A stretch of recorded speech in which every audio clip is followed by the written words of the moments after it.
आज हम नवरात्रि पर कुछ चर्चा कर लें, क्योंकि आज नवरात्रि है और नवरात्रि का पहला दिन है।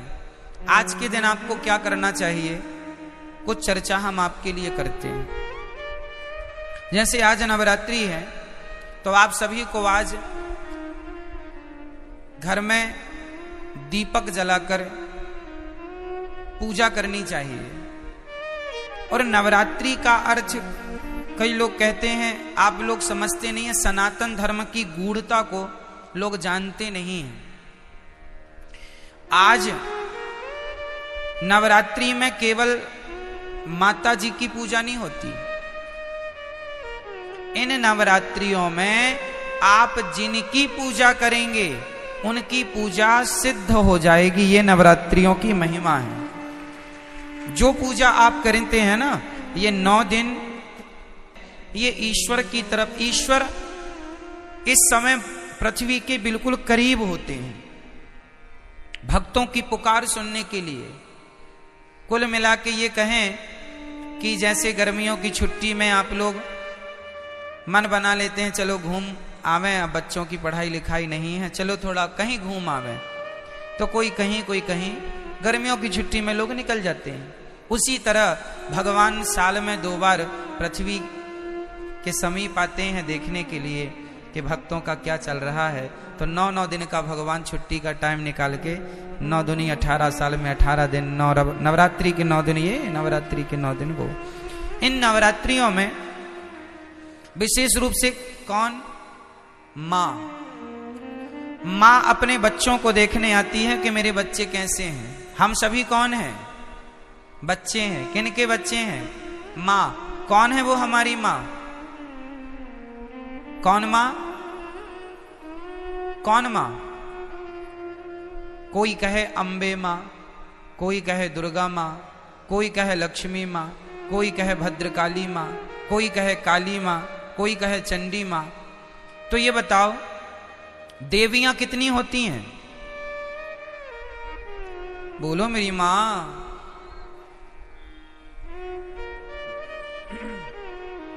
देवियां 9 नहीं होती मेरी माँ, और ना 10 होती। फिर तो 52 शक्ति पीठ हैं, तो 9 ये गिन लो, फिर 52 वो भी गिनो।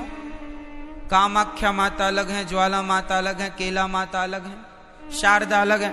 नवरात्रि में 9 में शारदा छोड़ी आती है, 9 में कामाख्या माता छोड़ी आती है। तो फिर 52 वो गिन लो और 9 ये गिन लो, तो फिर ये सब कोई गणना नहीं है। गिनती क्या है वो हम आपको नवरात्रि की सच्चाई आपको बताएंगे। एक्चुअली हमारी माता एक ही माता है, एक ही माता है। कौन सी माता, हमारी सबकी एक ही माता है, जिन माता का नाम है लक्ष्मी माता।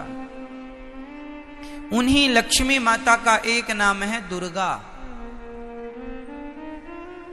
जैसे पानी और नीर और जल, कितने नाम हो गए, 3 नाम हो गए, नाम 3 हो गए, पर बात एक ही है, तत्व एक ही है।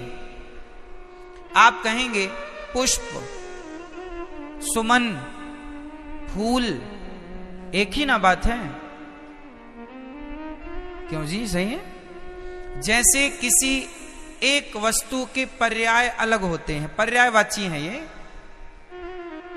आकाश को हम गगन भी कहते हैं, आकाश भी कहते हैं, अंबर भी कहते हैं, बहुत सारे पर्यायवाची मिल जाएंगे आपको। उसी प्रकार जैसे पुष्प के अनेक पर्यायवाची हो सकते हैं और होते हैं, सूर्य के अलग पर्यायवाची होते हैं, सूर्य है, भास्कर है, आदित्य है ना, भौमाय न भौम है, सब सूर्य भगवान के नाम हैं। जैसे सूर्य भगवान के 12 नाम हैं, जैसे पुष्प के अनेक नाम हैं, उसी प्रकार से देवी एक है, माता भगवती लक्ष्मी। उन लक्ष्मी को कोई दुर्गा कहता है, कोई भद्रकाली कहता। प्रथमम शैलपुत्री चा, आज शैलपुत्री की पूजा होती। शैलपुत्री मतलब माता पार्वती। शैल मतलब पत्थर की बेटी अर्थात हिमालय की बेटी। प्रथमम शैलपुत्री चा, द्वितीयम ब्रह्मचारिणी, कल ब्रह्मचारिणी मैया की पूजा होगी। ये ब्रह्मचारिणी मैया कौन है? कल दूसरे नंबर पर जो ब्रह्मचारिणी मैया है वो मैया है वैष्णवी मैया, जो ब्रह्मचारी रूप में आज भी ब्रह्मचारी है ना माता जी, विवाह नहीं हुआ उनका। प्रथमम वैष्णव माता जी ब्रह्मचारी रूप में है। तो पहली पूजा पार्वती मां से स्टार्ट होती है और दूसरी पूजा, तो देखो चाहे आप शैलपुत्री कहो या ब्रह्मचारिणी कहो, तत्व एक ही है। वो एक ही तत्व है, लक्ष्मी तत्व। भाई ये बताओ, आपकी बेटी को क्या कहते हैं आप? बोलो। बेटी नहीं कहते आप कहते हैं हमारे घर लक्ष्मी आई है। हाँ या ना? अच्छा, आप अपनी बेटी को लक्ष्मी कहते हैं, तो आप लोग अपनी बेटी को क्या कहते हैं? आप भी अपनी बेटी को लक्ष्मी। मतलब इस धरती में चाहे बेटी हो, अरे हमारे भारत में बहुओं को भी लक्ष्मी कहा जाता है। जब घर में बहू आती है तो हमारे यहाँ कहते लक्ष्मी के पांव पड़ते ही घर में सब मंगल हुआ है। क्यों? हमारे यहाँ बेटी को क्या कहते हैं और बहू को क्या कहते हैं? और मां क्या होती है? बोलो, मां क्या है? मां भी लक्ष्मी है। सही है। कुल मिला के हम लोग अभी नवरात्रि में कन्या जिमाते हैं ना, कन्या भोजन कराते हैं, तो क्या सोच के कराते हो कि हमारे घर माता लक्ष्मी आई। दुर्गा मान लो, लक्ष्मी कहो, शारदा कहो, भद्रकाली कहो, महाकाली कहो, चंडी कहो, कुछ भी कह लो, पर्यायवाची हैं। तत्व एक ही है, लक्ष्मी तत्व। श्रीश्चते लक्ष्मीश्च पत्न्या बहोरात्रे पार्श्वे नक्षत्राणि। कहने का तात्पर्य यह है, वेदों में एक ही तत्व की उपासना है, श्री तत्व मतलब लक्ष्मी तत्व। वही लक्ष्मी तत्व दुर्गा के नाम से जानी जाती हैं। मैहर में उन्हें ही शारदा कहते हैं। अनेक रूप है ना, जैसे वृंदावन में बिहारी जी हैं, उड़ीसा में जगन्नाथ जी हैं, तो क्या ये दो हो गए? वृंदावन के बिहारी जी और उड़ीसा के जगन्नाथ जी क्या ये अलग अलग हैं? भाई वही कृष्ण उड़ीसा में जगन्नाथ बन के बैठे हैं, वही श्री कृष्ण वृंदावन में बिहारी जी बन के बैठे हैं, वही द्वारिका में द्वारिकाधीश हैं, वही पंढरपुर में विठ्ठलनाथ हैं, वही श्रीनाथ हैं। एक ही तत्व, अनेक रूप रूपाय विष्णवे प्रभु विष्णवे। उसी प्रकार एक ही परम तत्व है और वह है लक्ष्मी तत्व। वही लक्ष्मी आज प्रथमम शैलपुत्री चा, आज वही लक्ष्मी क्या बन के पूजेंगी? आज वही लक्ष्मी माता पार्वती बन करके पूजेंगी, जगत जननी कहलाएंगी। आज उनके हम पार्वती स्वरूप का पूजन करेंगे। तो आप लोगों को घर में दीपक जलाकर आज माँ भगवती का ध्यान, लक्ष्मी जी का ध्यान करना चाहिए। हे माँ, हमारे घर में ये आपका ही घर है, आप हमारे मन मंदिर में आकर बैठ जाइए। नया वर्ष है माँ, हमारी बुद्धि को निर्मल कीजिए। हम सदा आपकी सेवा करते रहें, हम सदा आपकी आराधना करते रहें और हमारे घर में ये खुशियों का दिया सदा जलता रहे, ये ज्ञान का, ये भक्ति का दीपक सदा प्रज्वलित होता रहे। आज के दिन आपको राम रक्षा स्तोत्र, नारायण कवच का पाठ करना चाहिए। जो भी पाठ करेंगे, कुछ ना आवे तो श्रीमन नारायण आप आज श्रीमन नारायण का जाप करें तो वह नारायण का जाप भी सिद्ध होगा। आप यदि ओम नमः शिवाय का भी जाप करें तो आज जो भी जपेंगे वो सिद्ध होगा। आप ओम नमः शिवाय जपें या गंग गणपतये जपें या दुर्गा माता जी का मंत्र जपें या फिर आप श्रीमन नारायण जपें, जो भी आज जपेंगे, आज मतलब 9 दिन तक निरंतर, वो आपका सिद्ध। इसलिए ये 9 दिन विशेष पूजा पाठ के लिए निकाले जाते हैं। साल भर आप फुर्सत नहीं पाते, समय मिलता नहीं है, 9 दिन का समय निकाल लो और पूर्ण रूप से भगवान के होकर भगवान की शरण में रहो। ये नवरात्रि है, ठीक है। जो आप जपेंगे उसमें आपको सिद्धि प्राप्त होगी। तो इसलिए इन 9 दिनों में बहुत अच्छे से हमें अपना जीवन आनंद पूर्वक व्यतीत करना चाहिए।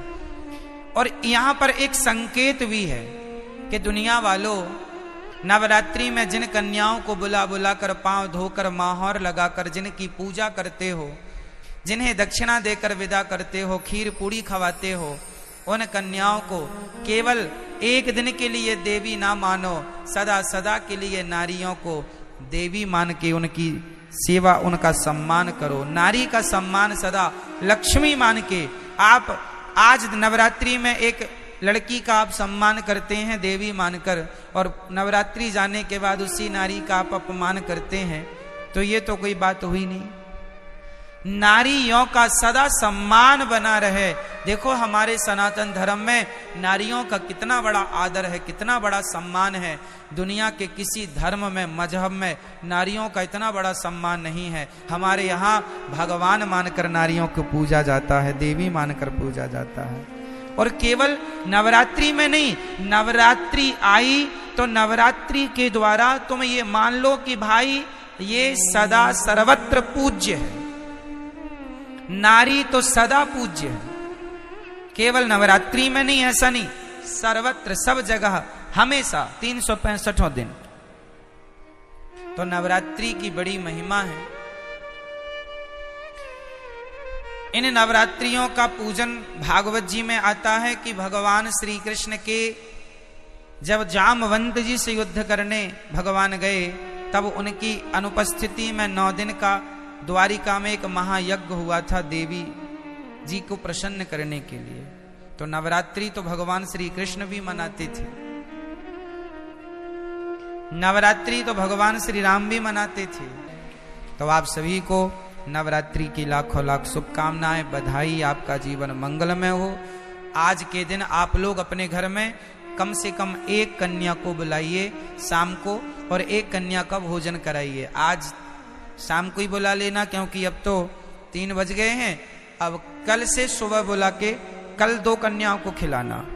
पहले दिन एक कन्या को भोजन कराना चाहिए, एक से ज्यादा भी हो जाए चलेगा, कम से कम एक। पहले दिन हमेशा एक कन्या, दूसरे दिन 2 कन्या, तीसरे दिन 3 कन्या, चौथे दिन 4, 5वें दिन 5, छठे दिन 6, 7वें दिन 7, 8वें दिन 8 और 9वें दिन 9 कन्याओं का भोजन करें। आप नवरात्रि में कुछ लोग व्रत रखते हैं, अच्छा है। जो नहीं रखे हैं वो नवरात्रि के अंत में अर्थात नवमी का व्रत, 3 व्रत तो हमें करने ही चाहिए। नवरात्रि का लोग करते हैं, अच्छा है, परंतु 3 व्रत, पहला एकादशी, दूसरा रामनवमी और तीसरा कृष्ण जन्माष्टमी, ये हम वैष्णवों के श्रेष्ठ व्रत हैं, हम भारतीयों के, ये व्रत तो करने ही चाहिए।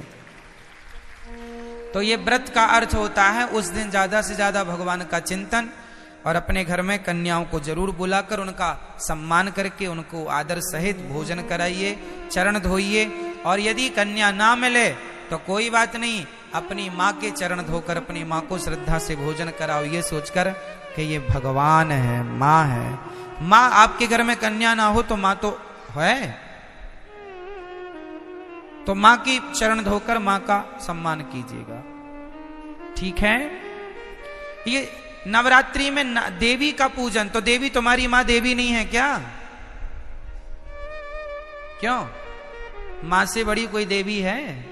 इसलिए अपनी माँ। कई लोग ना अभी इस नवरात्रि में तो नहीं, जो अगली नवरात्रि आएगी वो नवरात्रियों में, उस नवरात्रियों में लोग माता जी घर घर बिठाते हैं, हर गली चौराहे में माता जी बैठती हैं ना। हम कहते हैं कि आप मिट्टी की माता जी बनवा के बिठाते हैं, अच्छा है, सम्मान कीजिए, श्रद्धा रखिए, अच्छा है, सब ठीक है। पर वो माता जो मिट्टी की बनी है उन माता में श्रद्धा तो रखिए, पर उनसे ज्यादा उस माता में श्रद्धा रखिए जो परमात्मा ने बनाई है, जिसे आप अपनी माँ कह के बुलाते हैं। माता, उसका तो असली नाम माता ही है, माँ है। विडंबना तो ये है कि आज लोग मंदिरों में जाके माता जी को तो जल चढ़ाते हैं, माता जी की जय जयकार करते हैं, पर खुद की माता जी भूखी मर रही हैं, खुद की जन्म देने वाली माता प्यासी मर रही हैं, और आप जय माता दी के नारे लगा रहे हैं। इससे फायदा क्या है ये बताइए। कई लोग ना बड़ी होड़ करते हैं, खासकर नवरात्रियों में। क्या होड़ करते हैं कि उन्होंने भंडारे में 50,000 खर्च किया, हम 1 लाख का भंडारा करेंगे। उस कॉलोनी में 2 लाख का भंडारा हुआ, हम 3 लाख का भंडारा करेंगे। क्या होगा इससे? तुम देवी को खुश कर लोगे? अरे ये ना देखो कि भंडारा कितना बड़ा करना है।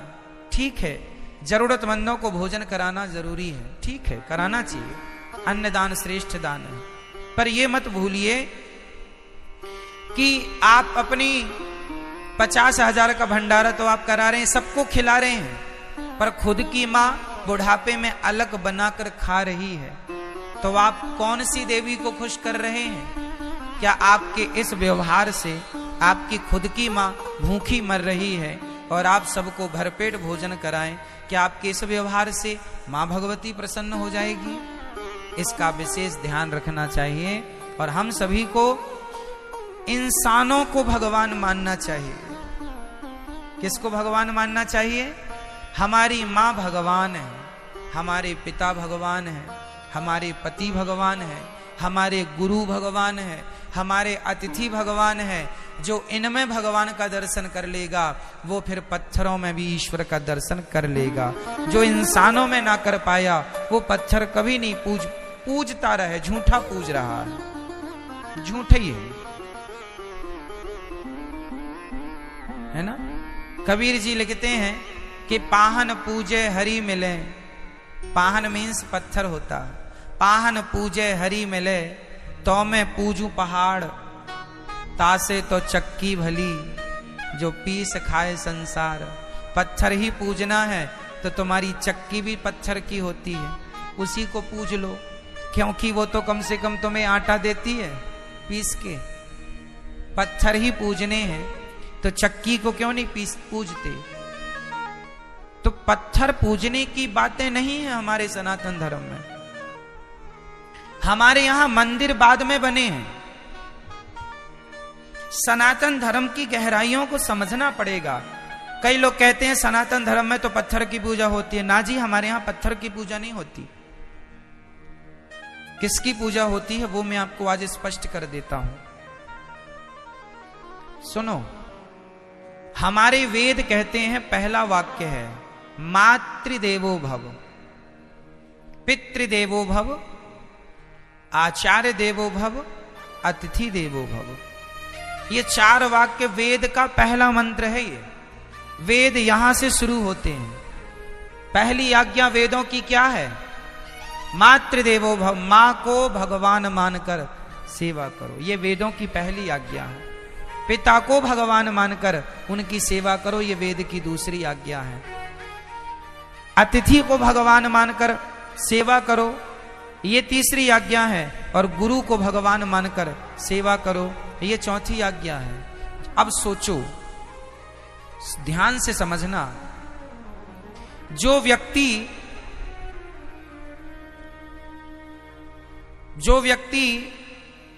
पहाड़े में काखा गाघा को समझ लेगा, भाई अखबार में भी काखा गाघा ही लिखा है, पर अखबार के काखा गाघा को समझने के लिए पहले आपको कौन सा काखा गाघा पढ़ना पड़ेगा? स्कूल में जाकर, स्कूल में हमें बुक मिलती है, उसमें जो काखा गाघा लिखा है उसको पहले मास्टर जी समझाते हैं। जब आप स्कूल जाके काखा गाघा समझ लेंगे तो फिर अखबार का काखा गाघा समझ में आ जाएगा। यदि स्कूल में काखा गाघा समझ नहीं पाए तो अखबार आप पढ़ नहीं पाएंगे। अखबार पढ़ने के पहले आपको स्कूल जाके पढ़ना पड़ेगा। जो स्कूल ना जा पाए, जो नहीं पढ़ पाए, वो आज भी अखबार नहीं पढ़ पाते। क्यों जी? सत्य है अखबार पढ़ने के पहले क्या पढ़ना पड़ेगा? स्कूल में जाके आपको अपनी शिक्षा पूरी करनी पड़ेगी, तब कहीं जाकर हिंदी का बोध होगा, तब हिंदी का अखबार पढ़ पाएंगे। इंग्लिश का बोध होगा, इंग्लिश का अखबार पढ़ पाएंगे। उर्दू का बोध होगा, उर्दू का अखबार पढ़ पाएंगे। अखबार पढ़ने के पहले कुल मिला के आपको पहले स्कूल जाना पड़ेगा। क्या ये बात सत्य है? बोलो हाँ या ना। उसी तरह जैसे स्कूल में काखा गाघा समझ लिया एक बार, उसके बाद दुनिया में कहीं काखा गाघा लिखा हो हम तुरंत समझ लेंगे। और स्कूल में नहीं समझा तुमने काखा गाघा, तो फिर जमाने में लिखा तो है, तुम समझ नहीं पाओगे कि लिखा क्या है। आप देखो यहां बहुत कुछ लिखा है, कौन समझ पाएगा? जिन्हें अक्षरों का ज्ञान है। ज्ञान ही नहीं है, 52 अक्षर का कोई ज्ञान नहीं है, नॉलेज नहीं है, तो लिखा तो बहुत कुछ है, कहां कोई पढ़ पा रहा है।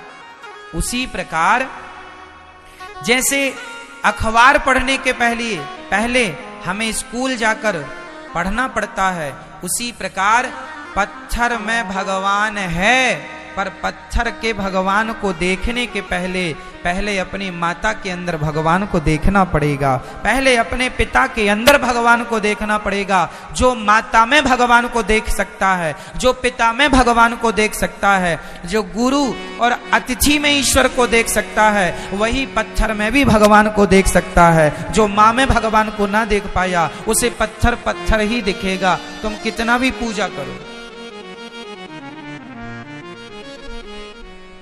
पत्थर है, कहते हैं, कहावत सुना होगी आपने, अनपढ़ के लिए काला अक्षर भैंस बराबर। अनपढ़ के लिए कहावत है काला अक्षर। सुनी कहावत ये वाली कि नहीं? क्या अर्थ है इस कहावत का? अनपढ़ है उसे तो काला काला दिख रहा है। भाई पुस्तक लिया तो अखबार लिया है, बस अब काला काला, क्या काला काला पूत दिया। अरे पगले उसमें बहुत कुछ लिखा, लेकिन क्या करे, अनपढ़ है, काला अक्षर भैंस बराबर। उसे काला नजर आता है, उसे काले में अक्षर नजर नहीं आ रहे क्योंकि पढ़ा नहीं है। उसी प्रकार जिसने अपनी माता में भगवान को ना देखा, उसे तो काला पत्थर ही नजर आएगा, उसे भला पत्थर में भगवान कैसे नजर आएंगे। जिसे माँ में भगवान दिखता होगा, जो चैतन्य वस्तु में भगवान को देख सकता है, वही जड़ वस्तु में भी ईश्वर को देख सकता है। माँ चैतन्य है कि जड़ है? बोलो जोर से। मेरी माँ, पीछे वाली मैया, आज नवरात्रि मौन व्रत तो नहीं है आपका? डे बोले हम चुप्पा ही टाप रहेंगे महाराज। माँ चैतन्य है या जड़ है? जोर से। और पत्थर चैतन्य है या जड़ है? माँ चैतन्य है जबकि पत्थर जड़ होता है। तो जो व्यक्ति चैतन्य माँ में ईश्वर का दर्शन कर सकता है, जो चैतन्य में भगवान को देख सकता है, वही जड़ में भी भगवान को देख सकता है। जो चैतन्य में ना देख पाया, उसके लिए काला अक्षर भैंस बराबर है। कई लोग कहते हैं ना भगवान कहाँ है, ये सब वही लोग हैं काला अक्षर भैंस बराबर।